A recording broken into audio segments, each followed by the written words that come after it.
এই ববি হাকিমের বাবা ছিল গয়ার মুসলমান বিহারি, আর ববি হাকিমের বাবা বিয়ে করেছিল তাকে এই যে মমতা ব্যানার্জির মা গায়ত্রী ব্যানার্জি, তার মাসতুতো বোন ববি হাকিমের মা ছিল মাওলানা আজাদ কলেজে।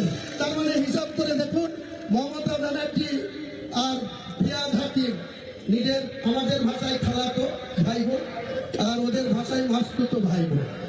এই কথাই আছে না, রাজা দান করছে কাকে? রাজা। তো চোরে চোরে মাতৃত্ব ভাই গোটা রাজ্যটা ভেঙে খাচ্ছে ববিকে শো করে। ববি জনাব ফিয়াদ হাকিম কলকাতার মেয়র আর আরবান দপ্তরের মন্ত্রী। এই জেলায় হুকের নাম বাবাজি, এক হুকে হুমায়ুন কবিরের হুকে। দেখা যাচ্ছে যে একবার বলছে বেলডাঙ্গায় রোড শো করবো। আমি যখন ঘোষণা করছি বেলডাঙ্গায় রোড শো করো, 17 তারিখে করবো, আমি 48 ঘন্টার মধ্যে 19 তারিখে তোমার ডবল লোক নিয়ে তোমার দেবো।